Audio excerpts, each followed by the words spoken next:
You are just a housewife. You don't even work. You're home all the time. So what's so hard about that? My husband is constantly verbally abusive to me. I want to end my relationship with my outwardly good-looking husband. One day, I went to an elementary school presentation with him, and it was my daughter's turn. I spent a day secretly investing my father on his working days to find out how he spends his time. My dear husband, my daughter knows everything about you, even if you don't tell her. I'm Thelma, a stay-at-home mom. I worked as a flight attendant for a major airline until our daughter Jackie was born. My husband Zach was an upperclassman when we were still in high school. I even wished I could connect with him by praying in a church. When we got on a committee together, it felt like I was on the top of the world. Once we were able to talk a little, I was thrilled every day. But the day came when the school term changed and the committee came to an end. After that, there were no more opportunities for conversation. Nothing happened after that, and even Zach graduated. I never forgot him. Time passed, and I was working hard as a flight attendant for a major airline when God performed a miracle for me. He happened to be on a flight I was assigned to. It was a good thing that I went to pray in the church after I had made contact with him. Of course, I couldn't do anything fancy because I was working, but I was able to reconnect with Zach. After that, he and I got together. When we went to his parents' house, they were very happy to see us. We are so happy to have a daughter because we only have boys. I won't forgive you if you make Thelma cry, okay? Take care of her for the rest of her life. That's what a man does. I couldn't help but smile at how manly and kind he was. Things have been going well ever since. We bought a new house in a condo and were blessed with a beautiful daughter. The relationship with my in-laws had been completely smooth. And so, the three of us lived happily ever after. The end. It would have been great if that was the end of the story. But reality was not like that. When my daughter was in the 4th grade, I started having trouble sleeping at night, and I had a mental breakdown. My husband has a job that requires him to travel frequently. My parents' home and his parents' home are far away. I had no one nearby to turn to in times of trouble. After 10 years of trying hard, I have finally reached my limit. I used to be a perfectionist by nature. It was my fault. As a result of being too hard on myself, my mind and body broke down. My husband's attitude toward me became cold when I couldn't do my housework properly and kept crying. As a housewife, you just stay at home all the time without doing any work. What the hell is wrong with you? My mother came to my house to help me recover from my illness. But my marriage completely broke down after that. My husband disrespected me. His attitude got worse. He complained about my housework. He complained about the stains on the laundry, the dust in the corner of the room, and the fact that I couldn't even cook a good meal. I was getting more and more trapped. But once we stepped out of the house, my husband's attitude changed completely, and he became the nice husband who puts his family first, even in front of our daughter. It made me sad to see him no longer be the person that I had once admired. I was disgusted with myself for laughing along with my husband, but I was completely under his control and could not resist. Days like this continued. One day, I noticed something about my husband. While my husband was in the bathroom, I happened to see a pop-up notification on his phone. There was a message with the name of a woman I didn't know, and there was a heart emoji in it. I was shocked, but I was also prepared for the day when this would happen in our current relationship. Still, there was nothing I could do. I didn't want to cause any trouble at home, and I felt sorry for my child if we divorced. These feelings are not lies. But even so, I didn't even have the courage to face my husband. I had been collecting evidence of the affair, just in case. But none of it seemed convincing enough, so I was lacking in decisive evidence. It is too painful to continue living like this. I might get mentally or physically sick again. What should I do? Then something happened that made me despair even more. It was my daughter's birthday, and my husband was going to buy a cake for her on his way home from work. It was a very delicious cake, made by a famous pâtissier, which she loved. But it was not something she could eat on a daily basis. So when I told her it was special this time, she jumped with glee. It's 6 p.m. The meal was almost ready. My husband has not come home yet. I text him, but he doesn't read my messages, and even though it's already 8 p.m., he still hasn't come home. I start eating dinner with my daughter. 10 p.m., he doesn't come home. My daughter is asleep. I'm used to him neglecting me, but this behavior toward my daughter is unforgivable. I reminded myself that I had to speak up for once today. It's 2 hours past midnight. My husband finally came home. He doesn't say anything when he comes home. He goes past the living room and goes straight to the bathroom. I follow and approach him there. Hey. Oh, I didn't know you were up. Hey, it's Jackie's birthday. What did you do with the cake? I'm tearing up as I speak. Oh, I forgot. Of course I was working, right? I'm tired. Give me a break, okay? Not one word of apology. It's easy to guess that he was with someone instead of working. His family doesn't matter to him anymore. I went to my bedroom in tears, thinking that I would not be able to question him even if I talked more. In bed, I bit my lip and cried, trying desperately to keep my voice down. I had no hope for the future in my life. I had given up on everything. And yet, the seasons change. Summer vacation was over. One day, it was the day of my daughter's presentation of her summer research. She told my husband and me every day that she was going to make an outstanding presentation and that we should definitely come. On the day of the presentation, my husband was ready to go. He ignored the birthday cake, but it was obvious that he wanted to show the parents and teacher at school that he was a family man. Oh, it's Jackie's parents. What a wonderful family you have. My husband was happy to hear this from the other parents. No. My daughter wanted me to come. This is no big deal. I give a rueful fake smile. We are actually just masquerading as a happy married couple. I am tempted to go around saying that. We enter the classroom, and soon after, the presentations begin. Jackie's classmates had their own research topics. Some brought dioramas to show off, while others presented the result of their research on electricity, plants, and environmental issues. As expected of sixth graders, they were very well prepared. As I was watching, Jackie went in front of the blackboard. She stood in front of the blackboard, took a deep breath, and began her presentation. I could feel some nervousness in her voice. My summer research is about my dad. Oh wow, you're so loved by your daughter. The parents next to me said that to my husband. Well, she's kind of like her daddy's girl. He shows a bashful expression. Jackie continues her presentation. My dad is a very handsome man.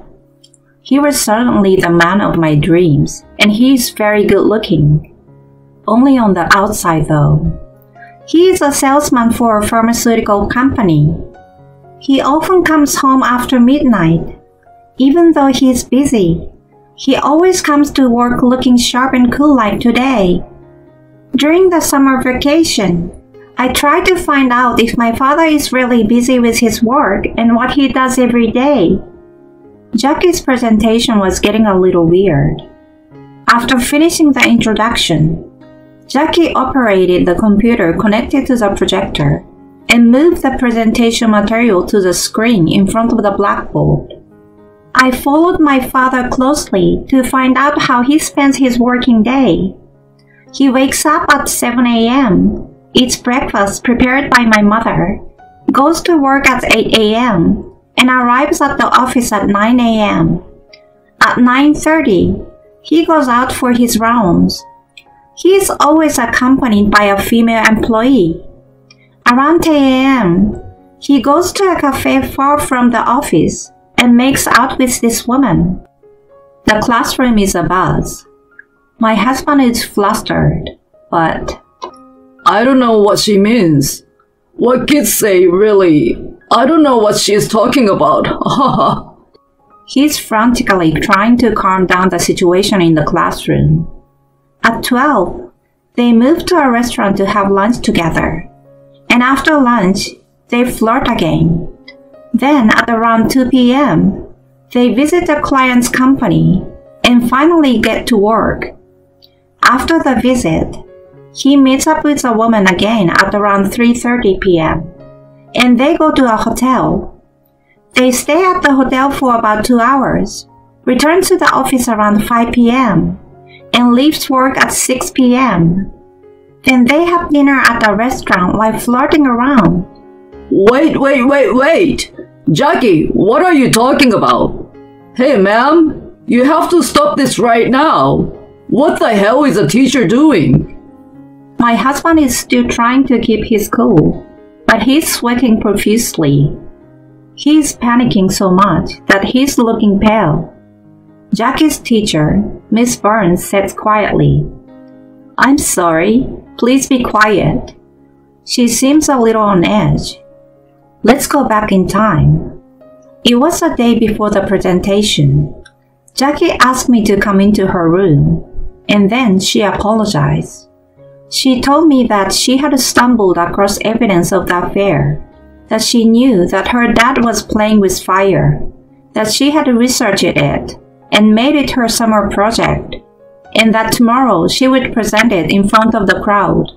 But maybe that might humiliate me. She looked anxious. To be honest, I was surprised, but I was even more surprised by her ability to secretly follow her dad during the summer vacation, taking pictures and checking every detail of their interactions on social networking sites and messaging apps. I knew she was a strong girl, but I didn't expect her to be this strong. I wondered what kind of parent I would be to let my daughter do such a thing. But I also felt that this was the only way. My husband is a proud, self-conceited man, and I felt that he would wriggle his way out no matter what evidence I had, and I didn't have the confidence to go toe-to-toe with him. But with this, if I could get him in front of a room full of people, he would have to admit guilt. I apologized to my daughter and asked her to go through with the presentation. Don't worry about whether or not I will be embarrassed. I'm sorry. I know that was hard. Thank you, Jackie. I hugged her and cried. Jackie looked at me and said, "I love you, Mommy. I can never forgive Dad for cheating on you. I'm sorry I scared you, but I will protect you. And it wasn't hard. It was fun being a detective. Tomorrow, we're gonna get to the bottom of this." Seeing my daughter shedding tears as we talked, I could feel her feeling so painfully, but she's really strong and dependable. Afterwards, she showed me her presentation materials, and she had a lot of evidence that I didn't have. With this, we could win. I knew we had won, and here we are. I'm now listening to the presentation with a great sense of calm because I had heard everything yesterday. I can even afford to enjoy watching my husband's reaction with a cool head. Jackie's presentation continues. The projector screen changes. There was a picture of a woman and my husband going into a hotel, enjoying a date on a holiday, and so on. I found out that my father does not play with me on holidays, but with some other woman. Then, the next screen shows a message exchange with a woman. The screen switches again. The screen shows a series of screenshots of the exchange. I had a good time with you today, babe. I was happy to spend time with you, sweet cheeks. You were so cute today. What? Just today? Oh. Sorry, you're always cute. Kiss. I guess it can't be helped. I forgive you. In exchange, let's go on a date next week. Jackie reads the messages in different voices. Sweet Cheeks is a woman, and Bay is my husband. Several parents burst out laughing uncontrollably at the name Sweet Cheeks and the content of the exchange. The students also burst into laughter. Oh, please. My husband, who is always so self-conceited, sounded pathetic. After the class calmed down, my daughter started to summarize her presentation. I've been investigating my father's true identity. It was a lie that he was busy with his work. This is because my father has been making out with a woman during his working hours. In other words, my father is having an affair with this woman. Having a relationship with another woman even though you are married is called cheating. My father is cheating on my mother. I have learned that my father is lousy father, husband, and member of society. These are the result of my research. She concluded with a smile. The classroom erupted in applause, and everyone in the room looked at my husband coldly. My husband sank to the cold floor of the classroom and was silent. He could not say anything back. There is another incoming attack. His phone has been ringing since a few minutes ago. He seems to be so shocked by his daughter's presentation that he doesn't notice. Your phone is ringing. He finally realizes what I'm saying and runs out of the classroom to answer the phone. Yes. Yes. What? What? The call was from the company. My daughter had mailed a copy of her project to the president of her dad's company. My father spends most of his working hours cheating on my mom. He also lies to me that he has to work on his days off and goes out with a woman instead of spending time with us. Please take strict action against adults who do not do their jobs. After the presentation, my husband and I left the school together. He was quiet until we arrived home. When we entered the house, my husband made a scene. What the hell is going on? My husband got irritated and hit me. At that moment, a person appeared at the door. He went to Zach as fast as a missile and grabbed him by the chest and shook him around as if he was a rag doll. What have you done? He screamed and slapped my husband at the same time. It was my father-in-law. My mother-in-law followed him. My parents appeared. Both sides of the family were there. I had called out to them, anticipating this turn of events. And then, my father-in-law spread out on the table a piece of paper with my daughter's research material printed on it. With this much evidence, you can't get away with it. And don't you feel sorry as a parent for letting your daughter see you like this? Get down on your knees and apologize. My father-in-law grabbed my husband's head and forced him to get down on his knees. I'm sorry.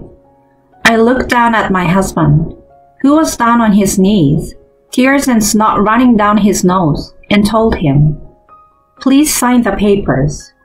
He signed the divorce papers on the spot, and my husband was taken away by my parents-in-law.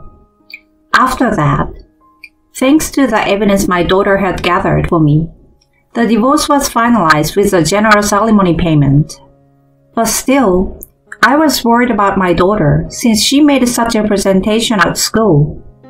I became a little popular because sweet cheeks became a buzzword. She was so open about it. All the parents were on my side. Whenever I met them on the street, they would give me lots of words of support and encouragement. Jackie's homeroom teacher talked to me later. She told me that my daughter had told her about the contents of the presentation before she made it. The teacher, who herself had experience in being cheated on, said that as a teacher she should have stopped it, but instead, she had encouraged her to do it. She gave me a kind smile. My ex-husband has been demoted to a lower department and is having a very hard time both physically and mentally. I heard that the other woman was also transferred to an office in a developing country and is no longer in this country. Everything is now settled. I'm now living a happy life with my daughter. I'm mentally calmer now that I'm away from my ex-husband. I have regained my life. My confidence is back, and I'm now employed again in the airline industry since my daughter started high school. I've had enough of marriage. I want to enjoy my energetic days to the fullest at my own pace. And when I am not working, I want to spend all my time with my daughter. Although my daughter, now in high school, is still rebellious, we can always talk to each other about anything as if we were friends. She sees me working hard at the airport. I want to be an independent and cool woman like my mom. She tells me with a twinkle in her eye, I owe everything to you. I want to repay you with my life, and I will never, ever make you unhappy. This winter break, my daughter and I will be traveling to New York City. I'm looking forward to Christmas and New Year in New York.